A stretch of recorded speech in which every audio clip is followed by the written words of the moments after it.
attention, please. Presenting a new exciting radio program. Hello, I'm Stephen Coates. I'm sitting here in the dusty Bureau of Lost Culture, fiddling with the dials of my old radio receiver in search of more half-remembered, half-lost, forgotten countercultural tales. Now, a frequent theme on this show is the way that the counterculture becomes the culture, the way that the underground becomes the mainstream.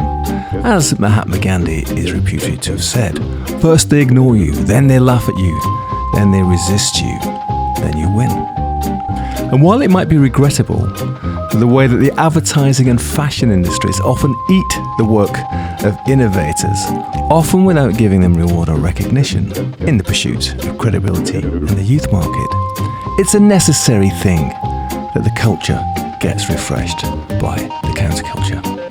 Look at our subject today, pirate radio. It's the second in a trilogy dedicated to illicit broadcasting and the hijacking of the airwaves for the love of music. Last time we set sail in search of the offshore pirates of the 60s and 70s who were feeding the appetite of young groovers for pop and rock music in the 1960s and 70s from boats out at sea. This time we're going to climb a tower block on the trail of the urban pirates and one inner city station in particular that is now a household name. But before we come to that, I'd like to invite you to join us at bureauoflostculture.com, where you can check out our hidden attic full of treasures, and you can sign up and join us. And if you like, you can support us in our wild endeavours. Right, my guest today is returning to the Bureau, one half of Coldcut and co-founder of the mighty Ninja Tune record empire. Some would say he needs a little introduction, but if he does, it says here that he's a veteran of 80s soul weekenders and warehouse parties such as Flim Flam. He was harvesting crates for their wares while most other DJs were still at school. He also helped set up the pirate radio station Kiss FM with Gordon Mack. And that's what we're going to be talking about today, before teaming up with Matt Black to form Coldcut, authors of the long-running Solid Steel Mix show, along with a million other things. He is, of course, Jonathan Moore. And DJ Food has very kindly donated some jingles from Solid Steel, which we can pepper this episode with. John is still a regular digger, both at home and abroad. Apparently he has a sixth sense for sniffing out vinyl in any given town, and has been known to arrive at car boot sales before dawn, armed with a torch. Is that true, John? Absolutely true. Hello. Yes, it is. It's absolutely true. I mean, these days my digging has turned to all kinds of weird stuff, but back in the day it was predominantly vinyl, and predominantly 7 inches actually. And yeah, I just rock up at a place and sit for hours going through stuff and listening to things and what have you. Well, listen, first of all, welcome back to the Bureau of Lost Culture. Thank you. Now, John, I know you've got an epic vinyl collection, and we'll talk a little bit more about that later. But as you mentioned it then, what else do you collect at these car boot sales? Well, I got a penchant for atomic nuclear power memorabilia. So I've got quite a lot of like Sellafield. I've got the plans to Sellafield, which are beautiful actually. I've got like plates with other nuclear power stations on. I've got mug things that you put on the table to protect the table that come from a variety of different power stations. I've got a whole heap of postcards. And I mean, I could go on. There's a lot of obscure stuff. Well, so it's nuclear power rather than nuclear weapons related ephemera. Anti-nuclear weapons stuff as well, because in the 80s I got very involved in CND. Yeah. And I used to go all over the place. Went to Russia, went to Holland marching, and I've got posters and badges from that. But no, it's postcards of like Sellafield and Windscale and various other different atomic power stations. And also I collect postcards of brutalist and modernist and municipal architecture as well. So like terrible tower blocks and flats and stuff like that. That's very pirate radio. But what about the nuclear thing? What do you think is behind that?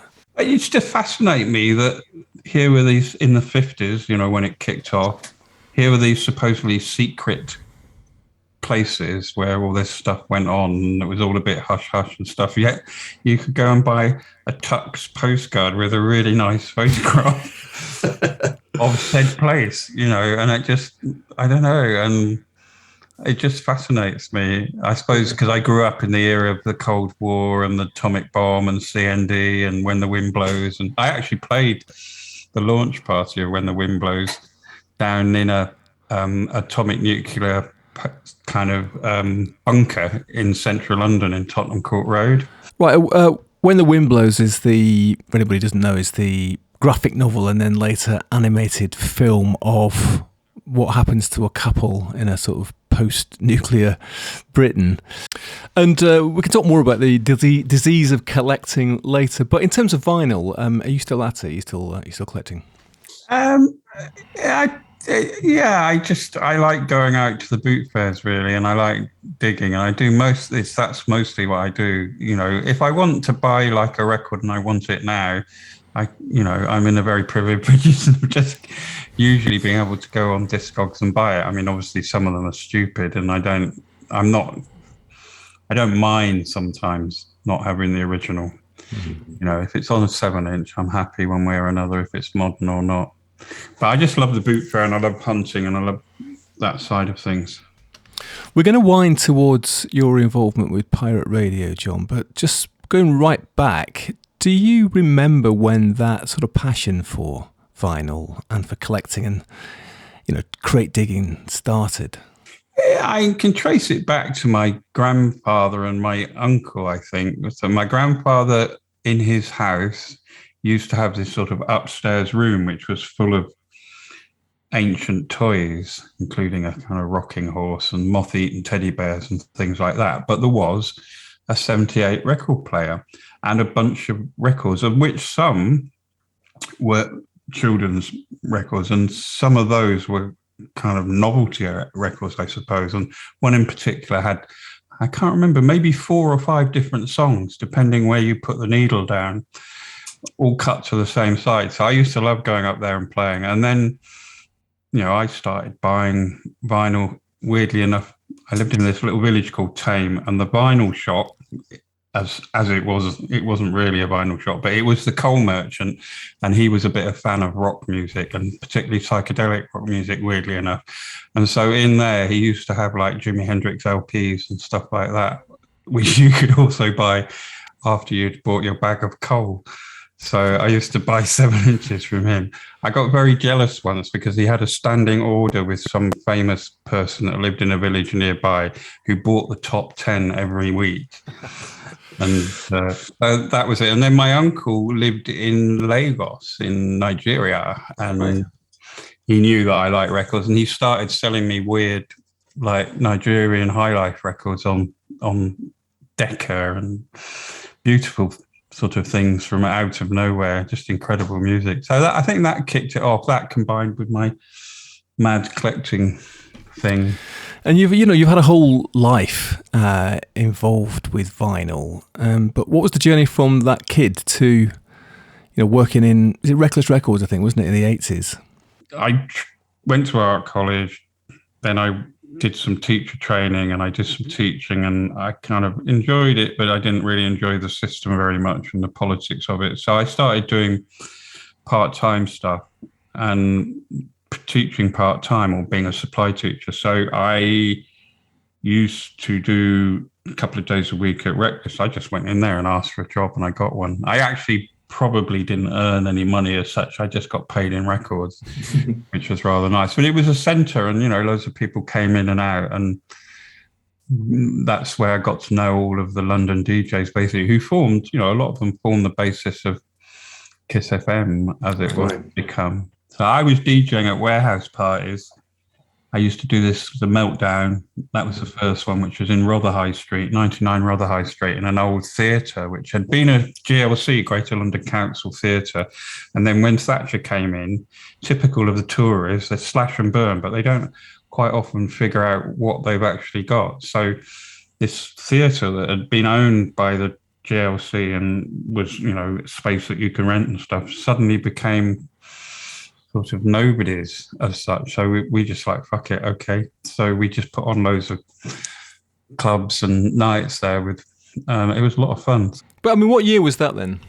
So 84, 85. Right, so quite early on for the warehouse parties. But what was the culture in London that sort of, brought you to that? Well, I used to go to various places like Kensington High Street, and you go to like Kensington Market where Jay Strongman, for example, had a store. What was it called? Rockers or something? I can't remember. You could go and buy like flappy leg trousers and James Dean style jackets and that sort of thing. And there'd be flyers for clubs and stuff. And it was fascinating. And, they would say sometimes the kind of music. And so I started going to some of those. I fell into DJing just because by accident, really, at college, we discovered that we could use some money from that union to put on parties. And I got irritated with other people kind of winding through cassettes going, I know that ABBA tune's here somewhere. So I had a suitcase and a record player, and I just took over and did it. And then soon people started asking me, and then I started doing the warehouse parties alongside a lot of other people like Jay and Rob Day. And, the Dirt Box was one of the best early ones. And so I thought, well, okay, I've got this space, let's do it. So we put on a party once a month. And it was actually on the way to that club. I was late and opened at midnight, and I was running a bit late getting stuff set up and what have you. And I took a cab from where I lived in Crystal Palace to Rotherhithe, and the cab driver was Gordon Mack. And he asked me what I was doing, and I said, I'm just going to warehouse party, I'm DJing there. And he was like, oh, okay, fine. So we had a long chat, and then he said, oh, I'm working on Kiss. And I was like, oh, that's funny, because I knew this guy, Nicky Holloway, and Nicky Holloway's been really successful at promoting and stuff. And he'd said to me, oh, I'm going to give up my show on Kiss because I'm just too busy. So Gordon said, we might have a space, don't really know, why don't you make a demo tape?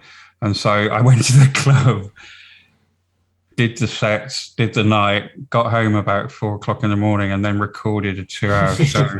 And I took it round to his house because he lived not far from where I was living at the time, and put it through the letterbox with a message saying, I met you in the cab last night. You said about a radio show. Here it is.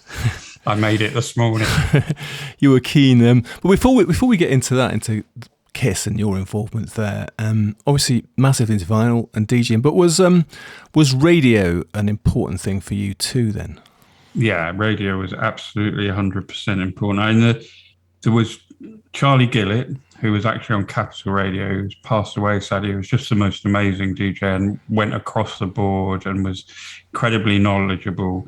And so he was very influential, but he was one of the little beacons of light on legal radio at the time. There were, Rodigan was occasionally on.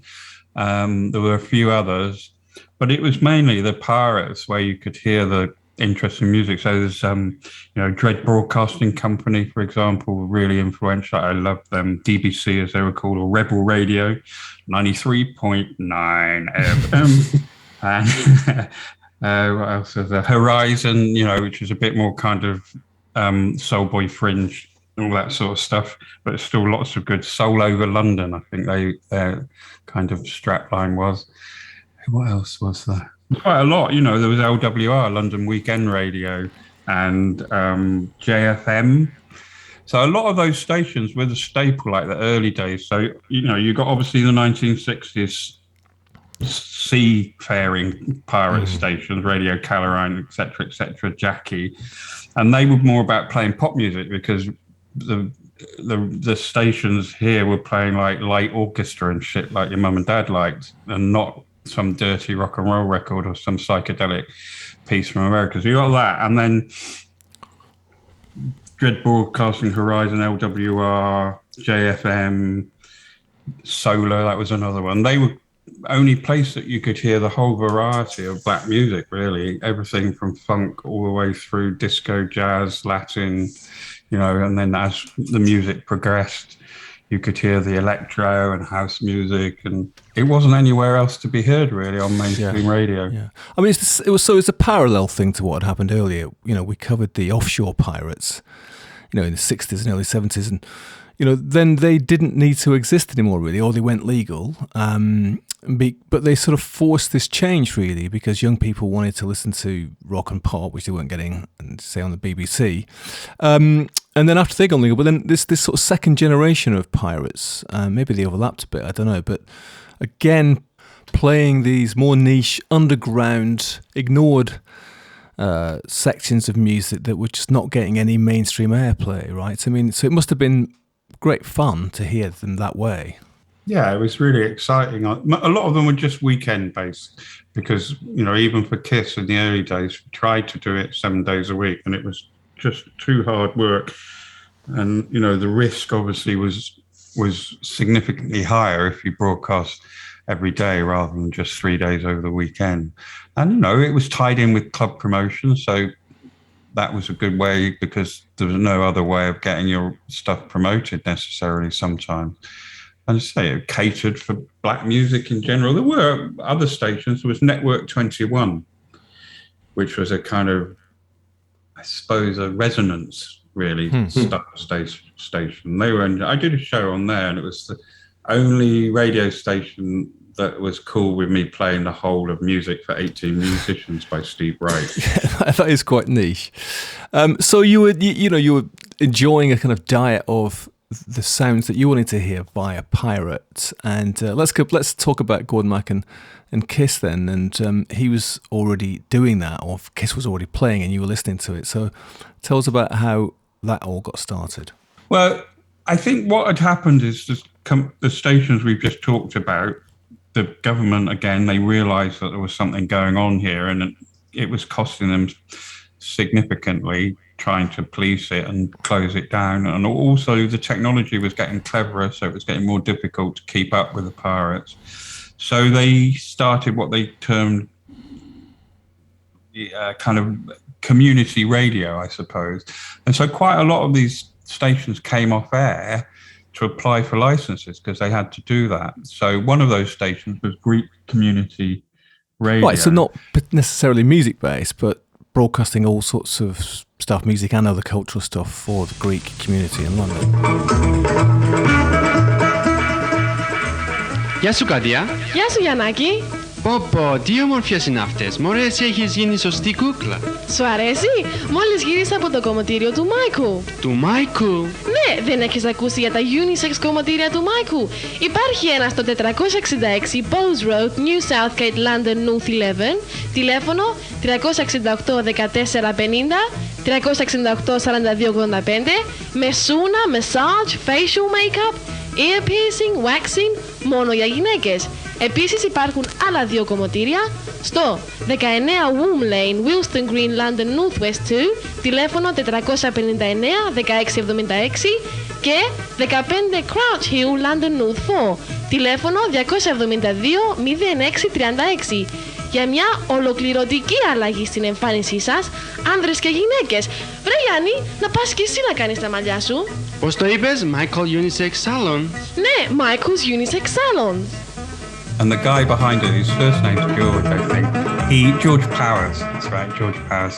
So George Powers had spare time then, and so he was one of the people, along with Gordon Mac and Tosca as well, as another guy, who started the early Kiss. So a lot of those stations that went off air, it left a space for Kiss, basically.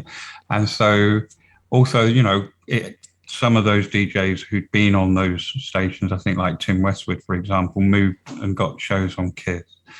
So, there were, like any ecosystem, some big trees were chopped down and lots of little things burst up and grew, and Kiss was one of them.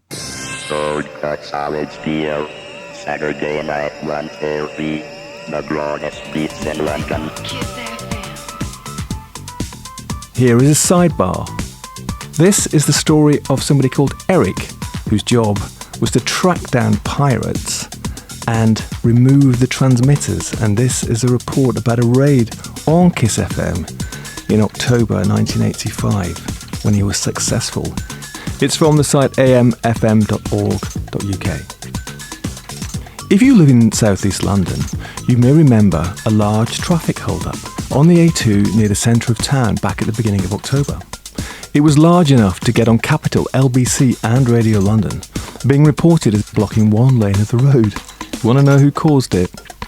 Kiss FM had its FM transmitter located on a building along the A2, strapped to the outside of a chimney along with its aerials.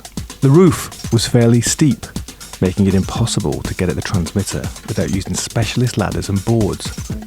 Eric had spent the afternoon tracking the transmitter in the usual way, before finally spotting it on the chimney. He'd decided it was too dangerous to climb onto the roof and get it, so chose instead to call in the fire brigade. They arrived first in a control vehicle to see what was needed, before calling in a fire engine with a mechanical lift and a rotating turntable. By now, the evening rush hour was beginning to approach. To get at Kiss's transmitter, which was still operating, the fire engine had to park on the edge of the main A2. And if you've ever seen the size of those machines, you'll know what sort of hold-up they can cause. Eric got into the bucket along with a fireman and up they went to the transmitter. With great difficulty they managed to disconnect it, then remove the aerial and descend. Meanwhile, a small crowd had gathered down below, wondering what on earth was going on. Cars that were passing slowed down to watch the action, causing even greater delays than there already were, and bringing the police in to deal with the hold-up. Even when Eric had gone, transmitter in hand, the traffic was still delayed for much of the evening. So next time you're stuck in traffic jam, it might just be Eric & Co. removing the transmitter. And if the station you're listening to suddenly disappears, then it probably is. Strange music. Didn't begin and didn't end. It just went on and on. You are listening to Coldcut. Kane Batavo. I think what was really clever about Kiss was the engineer, Piers Easton, and he was a very clever man. And he invented this microwave link so that the DTI couldn't, what they called triangulate. So they couldn't work out where the signal was coming from. So they couldn't raid the station and take it off. Right. The DTI is the Department of Trade and Industry, and they were the sort of government body that was policing the airwaves and would close pirates down if they could locate where they were broadcasting from. Correct, yeah. The studio wouldn't be at the same place as the transmitter. You would send the signal from the studio to the transmitter so that they could take down your transmitter, but they wouldn't necessarily know where you were doing it from, so you wouldn't get caught yourself, right? Yeah, you didn't want to lose your music, basically, because they had the right to confiscate all your records and all the studio equipment. And so that transmitter's easy to rebuild, and fairly not cheap, but, fairly cheap compared to losing a whole turntables, all the rest of the kit and your records. So that's, it was that really sealed the success in many respects. So he worked out a way of actually, you said using a microwave, was it? I mean, so that they couldn't even find the transmitter some of the time. Is that right? Correct. Yeah. It also protected you from other pirate stations as well, because there were some that would quite happily come and steal your kit, and pirate by name, pirate by nature. It was a free for all, and that was, in some respects, the DTI did have some grounds for some of the issues that they were focused on. I suppose their case would be that you're unlicensed, so we can't control actually the content, but also you're taking up a bit of the airwaves, which might be used the emergency services or something, right? But you're broadcasting on your particular band, and other pirates, would they also be trying to get in on that band, or was it just more a case of if we find your gear and where you are, we're going to steal it? I mean, it does sound quite piratical. I mean, right? They would kind of try and sometimes they go for a stronger signal and try and shit all over your broadcast if they could. That was the way. I mean, it wasn't horrendous. It wasn't guns at dawn and all that shit, but there was definitely some shenanigans going on because that was it. It was the Wild West. For you, for Gordon Mack, for George from Greek Community Radio, what was the impetus? Was it the love of music? Was it the desire to just sort of be interacting with the community and be anti-establishment and providing something which the the conventional culture wasn't providing. What was the motivation behind it? I think it was just, it sounds corny, but it was just to play music that we loved, that we didn't hear anywhere else, and obviously there was other issues. For example, if you could, via the medium of pirate radio, become legal, like KISS did, that's a significant business success potentially, and it has been for KISS. So it was the excitement of that, of being able to play out the music that you loved, that you'd found, and to sort of share that out with a community of people who were digging it as well. Yeah, you didn't actually know when you're broadcasting whether anybody was listening or not, but you just hoped that they were. And actually, eventually we realised they were, because Gordon, started getting letters. We started getting letters, and we were like, oh, we got a letter or two, and then we looked up like how many letters, say, Radio 1 got, and we realised that we were getting a good chunk of stuff, more than some of the radio BBC stations at the time. And then when we did gigs, the significant number of people came. In fact, it got a bit dodgy towards the sort of end, before KISS came off air. Too many people turning up to too small a venue. Well, listen, let me take you back to that morning when you'd put your mixtape through Gordon Mack's letterbox, and obviously he played it and then got back to you and said, you're in. And then what was your first day at KISS like then? I mean, can you remember it? At that point, it was in the Woolworth Road. And so it was in the basement of a decorating shop that was open, like, I think it just sold everything, basically, this shop. And I think it was a relative of Gordon's or something. And so they built a studio room and hidden it in the basement of this place in the Woolworth Road. And because people were going in there 24/7 to buy stuff, it didn't look suspicious with people turning up to do shows and stuff. It was tiny. The space was literally the size of one person plus the turntables in depth. And it had like a kind of secret door thing, and you had to be really careful when you went, and you had to make sure people weren't following you and all that sort of stuff. And that did add to the excitement. So that was the first place. And then for a while, Manasseh, who were on KISS, who were fantastic reggae DJs, they had, I think it was in somewhere like Shooters Hill or something. They had a flat, and they had the top floor flat there, and we did it out of there. And then Crystal Palace, we did it from Crystal Palace, and I think that was possibly the final one before we came off air and went legal. So, and where were the transmitters? I mean, you got the guy Piers who'd come up with this microwave system, so you weren't getting taken down as often as other pirate stations. But where were the actual broadcasting from? We were never told, in case we were tortured by the DJ. So you better not to know. Boy, better not know. So, I mean, if they did catch somebody, what did they do? I mean, I suppose for you, as you mentioned earlier, the worst possible thing would have been if your music had been confiscated, right? I mean, you lose a transmitter or a piece of kit, that's one thing, but losing your record collection would be horrendous, right? Yeah, they knew that was carefully targeted. I think there was like ridiculous. I mean, maybe I'm misremembering this, but $5,000 fine springs to mind, and potentially 5 years in prison and stuff like that. So, it could have been quite serious, but, they could see that we were getting a lot of love and attention. So it would have been an unpopular arrest, wouldn't it, as well? And banging somebody up for playing music that people love is sounds a bit like Soviet Union. Yeah, and they started to realise, like all governments do, and particularly Tory governments, that there was some money to be made there in this emerging market. So let's try and get in there and apportion it up. And having maintained, as you said, for a long time that pirate radios interfered with the ambulance service band and the police service band, all of a sudden this extra capacity was made available for a price, and you had to bid on it. So, that was in the 1990s. So that was the last. I don't think there's been any legislation since then. Mash up the beats on solid steel. Don't forget 30 days to go, and KISS is going up the air looking for legalisation. So don't forget to support us, KISS 94 FM, and we'll be back loud and proud and legal.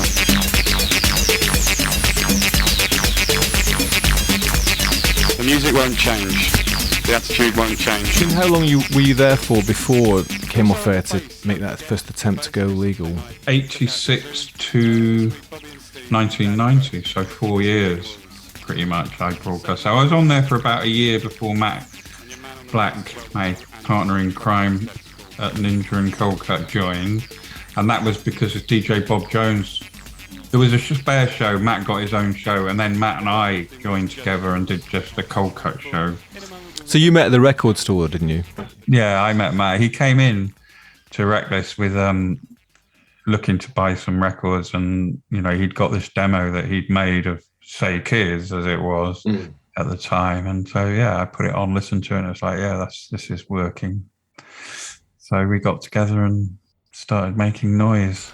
Well, KISS went legal. It's been a very successful sort of broadcasting empire, isn't it? Now, very different, but then those pirate times must have been quite exciting then. I mean, what time was your show? And give us a sort of picture of what your routine was when you went in there and how it worked.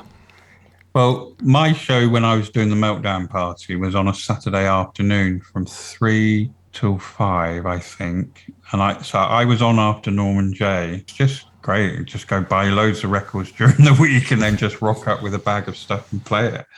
And that was it, and it was a lot of fun. And then we had meetings with all the DJs as well, which was great fun. So it's a very multicultural, broad range of blokes mainly, but some women, but that has changed as well. But it was great, everything from working class all the way through to a lord. Who is the lord? He probably wouldn't be happy with me divulging that he's a lord, but he was absolutely one of those old school radio DJs who's got the most beautiful radio voice. And he is aristocracy, but he gave it up to buy music, and he's complete fanatic about soul music and stuff. From the 60s, he'd been broadcasting for years, but he had a spot on KISS, and he was just wonderful. The Lord who became a pirate, that's a great story. But just like the offshore pirates, a lot of DJs and broadcasters who went on to be mainstream and big successes actually started off in the pirate world, and it was the same for you guys, wasn't it? Really, actually, I mean, there's a lot of the people, Trevor Nelson, Norman J, you and Matt, Danny Rampling, all these people started off in the pirate world. No, it's fascinating. Interesting fact: Danny Rampling plastered the ceiling of my first flat. Have you reminded him of that? But I'm very tempted to these days. We were talking earlier about this theme of the culture being continually refreshed, being dependent in a way on the counterculture. And, pirate radio was or is maybe the counterculture of broadcasting, right? But in terms of the mainstream musical culture, it had a massive effect, right? Because those genres that you were talking about, that you just could not hear on the mainstream broadcasters, particularly maybe electronic music, you might only hear it at parties and those illegal raves and stuff. And it gave a voice to it, which had a huge impact, right? Yeah, absolutely. I mean, we wouldn't have had our hits, I don't think, with, for example, Doctoring the House, if it wasn't for pirate radio, particularly actually up north, because, I knew at the time, I can't remember the name of it, but there was several really good stations in Sheffield, for example. And, it got played a lot there, and Manchester and various other places. And so, that whole dance music, Bomb the Bass, us, S Express, Soul to Soul, all of those people, the pirate stations, that was essential to our careers. It wouldn't have happened in the way that it coalesced without KISS as a sort of focus point for that, really. How did you be in community with those other stations? I mean, how did it work? You knew each other because you did met at live events and parties and stuff? Was that how it worked? Or you'd meet at the record shop, and at parties at other places. So you just knew a lot of people, really, on the scene, as it were. You mentioned earlier getting letters, because of course, it was pre-internet. In fact, I guess it was pre-mobile phone, wasn't it, at the beginning as well? So you're getting feedback from the listeners, from the people who are tuning in via letter. That's amazing. That is old school, isn't it? Yeah, postcards, lots of postcards. I've still got some somewhere stashed in our storage. And we used to get a lot of letters from prisoners, because they were allowed to listen to the radio. And so it was an escape for them. So, and we used to do sometimes, Matt and I, we do these 2-hour shows where we persuade, even though it was a pirate, there was still adverts, for various different raves and nights and what have you, and dreadful beers and things like that. Hair products and a real range of stuff. It's such a wonderful sort of slice of life, really, if you go back and listen to those things. Hello, Shell. What do you want to do tonight? I don't know. Nothing on TV worth watching. How's about getting a video and watching that? Yeah, but we ain't got nothing to watch. Don't matter, I'll pop down to the video box and get a film. Yeah, but won't it be closed by now? Nah, they're open 6 days a week till 8:30 and 6 o'clock on Sundays. Alright then, where is it? It's at 384 Kingston High Road, Dawson E8. Just opposite the Rice and Peas. What, 384 Kingston High Road, Dawson E8? Is the membership free? Yeah, videos for £1. It's weird in retrospect that, I'm really nostalgic about it. At the time, it was just, it was an ad for something that you knew was going on. I was very interested by this thing about prisoners writing to you. What were they saying? What were they asking for? They loved the fact, well, actually, what I was saying is we used to do these shows without ads occasionally. So we could get a 2-hour show and Gordon would shift the ads into somebody else's show. And so we could just do what we used to call a alien sphinx. So we just do 2 hours, no talking, loads of weird noises. I mean, pretty stoned, off your box kind of stuff, smoke some weed and make some noise with effects and records and stuff. And so, we'd prepare mixes in our studio and what have you. And I think for those people who were locked in a little room, it was 2 hours of escape. Right. Into a completely bonkers world. So what about the economy of it? Obviously it's powered by love of music and the whole energy of being in part of that underground scene. But was there an economy? I mean, you ran ads, so you had to run sort of odd ads for hair products and the stuff in the middle of your set. Yeah, it was like any other business, really. It was finding its feet and charging and finding its place in the market, so to speak. And so actually, none of the DJs were paid when it started. And 10 of us put £100 in to help it go. And we were like not the founders, but the founders of that sort of stage when it started to step up and get more serious. So, I was actually a shareholder in Kiss FM, which was nice. In the end, it did pay some dividends before it all went commercial and what have you. And unknowingly, we did something that was actually quite clever. At the time, we wanted to protect the station against sort of being playlisted. When you set up a company, you can have these things called the Articles of Association. And to change those is quite difficult. And you have to have loads of business bollocks to be able to do that. And so in that, we enshrine the idea that the playlist could only be during the daytime and not in the evening. So from 7 p.m. in the evening to 7 a.m. in the morning, the station could never be playlisted. And it could only be playlisted from 7 a.m. to 7 p.m. And when investors started coming in, so Chrysalis invested money, EMAP, as they were called then, who were another big publishing company, invested. None of them could force on us for quite a long time a change to the programming because of what they needed our agreement as the shareholders of the company. Even though they owned shares, even though our shares were minuscule, it meant without our agreement, they couldn't do that. Eventually, they had to offer us some money to give in. And we could see what was happening. It would eventually become what it has become, which is a commercial playlisted radio station. Right. But we managed, through virtue of trying to protect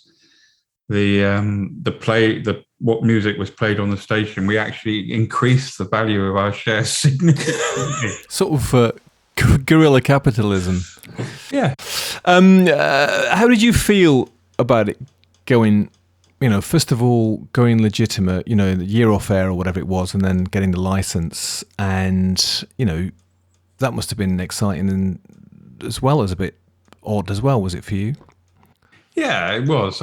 It was amazing that we actually managed to get there and get a license. And there was quite a lot of craziness behind the scenes that led to that, really. So, for example, a few of us would go to the Friends Meeting House near the Houses of Parliament and meet various MPs and lobby them about it, because we knew that was a way to get influence. So I met a peculiar range of rather unsavory Tories and rather beery, smoke-smelling Labour people and some wishy-washy Liberals and what have you. And we just ranted on at them about how brilliant it would be if, there's be lots of money to be made. It would be really good for the economy and blah, blah, blah, keep young people off the streets, la, la, la, la, la, la. So we did a load of that. And also, the Evening Standard ran a competition every year to vote for various things in London. And one of those years, it was favourite radio station. And they hadn't obviously figured that Pirate might figure in this.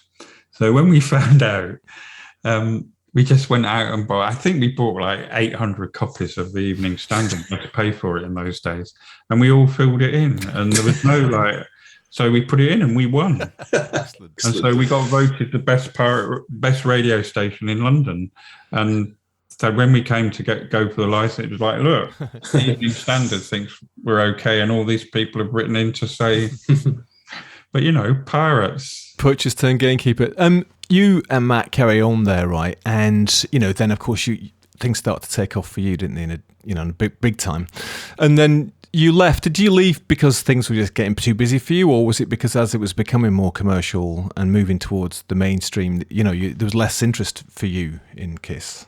Yeah, it was a classic case of what happens to a significant amount of companies and artistic ventures, is that they become very successful, they get investors, they get bought out, and then they get changed. And that, I could see that was happening to KISS. We did 1 a.m. to 3 a.m. Saturday night. And that was a good slot for us because, it was sort of, in those days, quite a lot of people coming back or going out to clubs. So, in the car, which is an important place for pirate radio station, car listening was important. So if you were broadcasting when people were actually moving about, it was a good slot. So we had that slot for a long time. And then they said, we want to move you. And we were like, oh, okay, it was bound to happen. So we were like, okay, move us, it's fine. If you move us, can we do it all in our own studio and just send you the DAT as it was in those days? And they agreed to that. And then I think round about, I can't remember now, it would have been maybe 93, possibly. They started to want a playlist. And we're like, no way. Right. Sorry, that's not.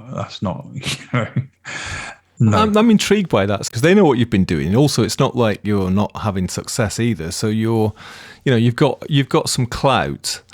So how does the conversation go when they want you to include certain tracks? It's typical. The thing is that the people that aren't the DJs, who are actually very important to radio, who make up all the various bodies that make it go on air, sell all the advertising, do all those kind of things, there's a turnover of those people. So the station manager might not be the person that you grew up with on the Pirates, they may have moved on and got a better job somewhere else. And this station manager's the third or fourth station manager since you started. So that kind of emotional connection, which can keep things glued together, is no longer that strong a bond. So it's easier for those people to go, okay, guys, wonderful show. Do you think you could do like 1 in 5 from the playlist? And we're like, nope. So we left, and we actually got offered a gig on BBC London. So we started doing that, and similar thing happened there. Eventually, they wanted control. So you cut loose. So I wanted to talk about something else. You mentioned it earlier, John, which is Network 21, and I was quite intrigued by that because it was a radio station, but it was also a pirate TV station. Is that right? That's right. Whether they actually ever broadcast or not is an interesting question. I don't know if they were mythical, whether they invented that side of things, or whether they did actually broadcast. But that was their intention. And, at that point, the DTI were, as I say, reasonably open-minded about pirate. But if you started butting in on the television frequency, man, your arse is going to be hauled off to jail so quick. Right. So I don't know if they ever managed to do it, and whether that was just a very good marketing kind of trick, a Malcolm McLaren-esque sort of situationist thing. The only thing I could find about it claimed that apart from your involvement was that Genesis P-Orridge of Psychic TV was involved. And I mean, the thought of him presenting a TV chat show is something else. I was a massive fan of Throbbing Gristle, and I put a gig on actually at Goldsmiths College, and I've still got the flyer from that. And I've got rid of a lot of the stuff that I had of theirs because it was going for silly money, and I just thought I've grown up now. I don't need that any longer. But their films that they used to show at their live gigs were extraordinary, and they were quite, for people who'd been and seen them, and you could wait to see how many people would pass out.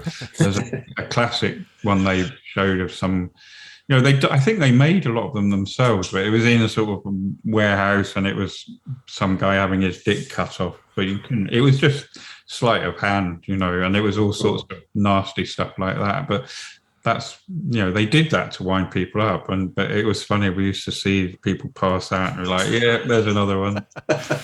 I think they'd have probably broadcast stuff like that, which would have been amazing, but wouldn't have lasted very long. Yeah, you can see why the DTI might object. I'm guessing it would be a lot more complicated anyway to have a television station broadcasting illegally, right? I imagine just the amount of tech involved is probably massive, isn't it?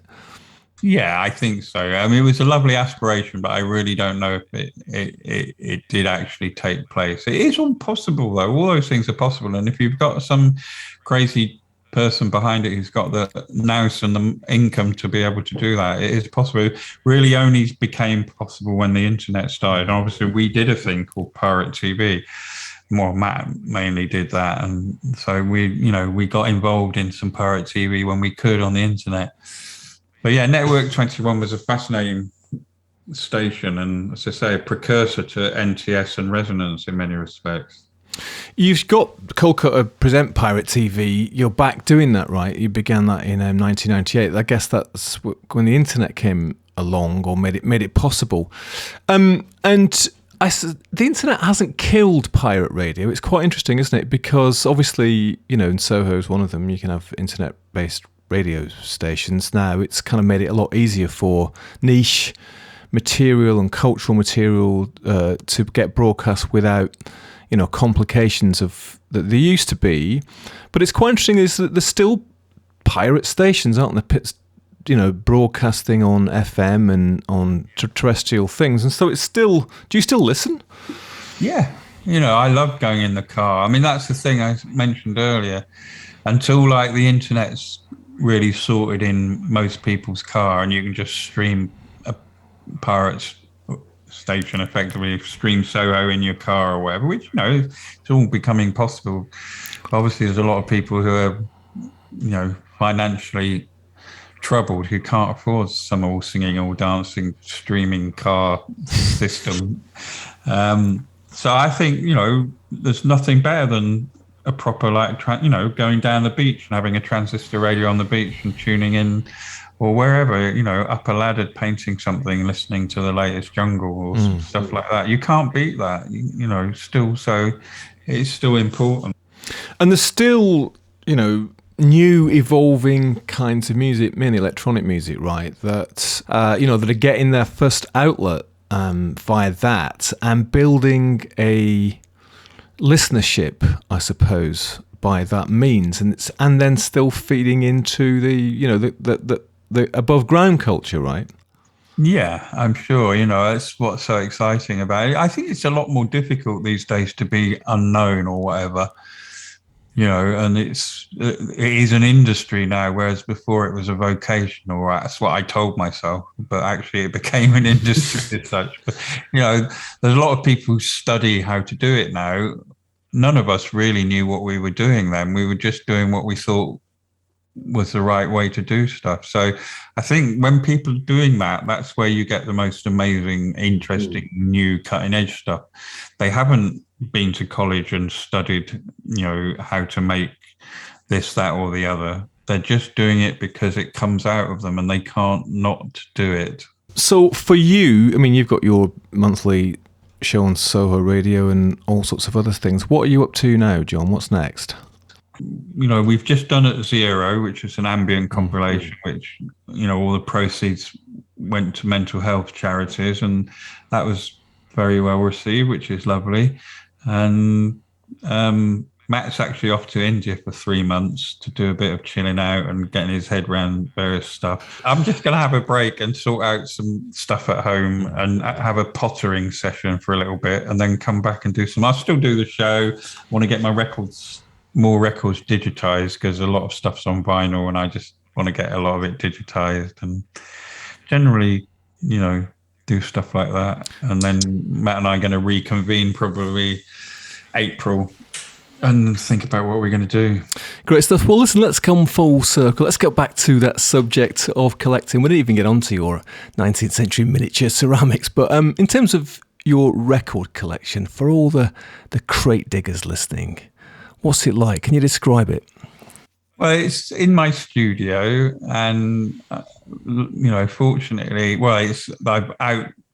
I've burst out of my shelves, but I managed to get like 2 walls pretty much completely kitted out with shelving built, especially, and it's all up there. It's an odd collection because I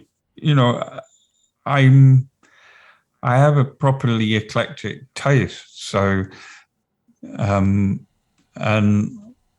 I've got like quite, I'll buy weird electronic records. I've got lots of music concrete and lots of funk records, lots of hip hop records. It probably, for somebody else, they'd probably be able to kind of identify it. For me, it's just stuff that I love. And I know that I go off stuff as well. So, but what's so nice about having a big collection is you can go off it, leave it for a couple of years, and then suddenly rediscover it. But and for the nerds, how have you organised? Is it all catalogued neatly with some complicated system, or do you just know where everything is? It's such a thing that, I've always kept it in genre-ish sort of ways, but then I usually break any rules that I make. So, it's Latin and funk and soul and jazz, rock, punk. Occasionally I break it down further to smaller genres. Sometimes I break the rules completely and just put all the records like that are on Sugar Hill in one section. And so that complicates the hip hop section, obviously, but the Sugar Hill section's at the end of the hip hop section. So, but generally speaking, at the moment, because I've run out of room and I've got records coming out of my ears. Are you okay with letting stuff go then, or are you a hoarder? Or are you able to? No, I'm going to sell that stuff now. I am a hoarder. I'm a posh hoarder, really. So I draw the line at paper bags. So I have got quite a few record bags. But I had a big old cull because I used to have like the DJ copy, the white label, the release copy. And so a few years ago, I had a massive cull and got rid of like a bunch of stuff like that. And then compilations, I had a lot of compilations, and once they became available digital, there's no point in carrying an album with one track that you like to a club, really. So a lot of those have gone, but I struggle to get rid of stuff,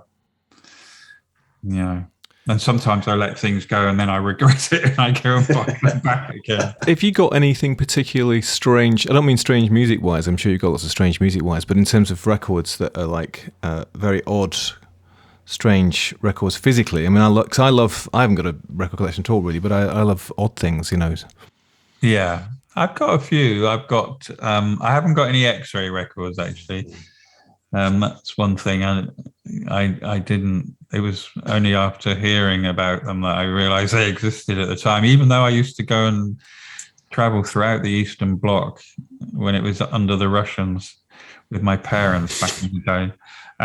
I've got some of the very earliest vinyl. I've got these, I think they're German. They look like 6-inch records, and they almost look like they're made out of tar or something like that.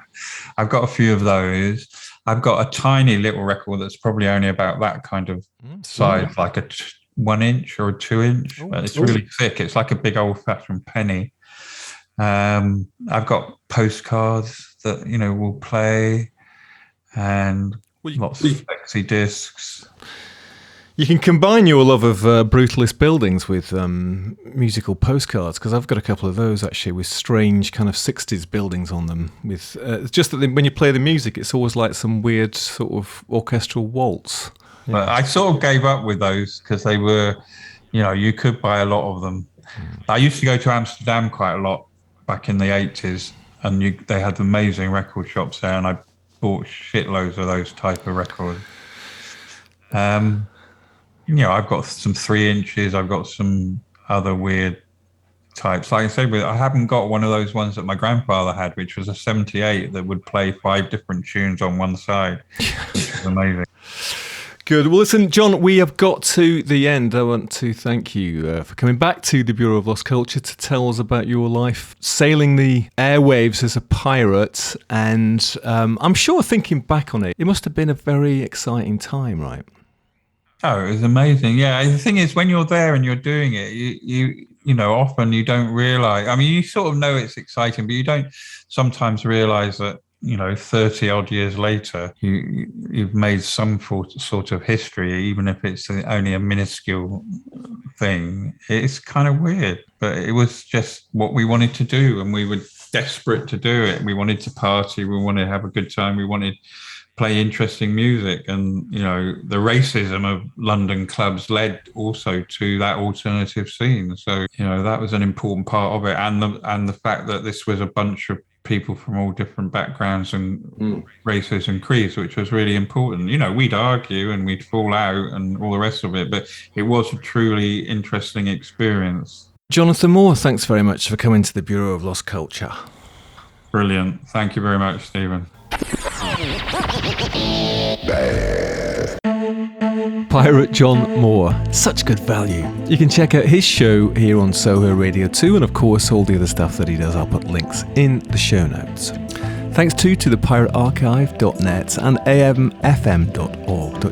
Great resources for some of the sounds that you heard, and other stories and info about Kiss and the other pirates.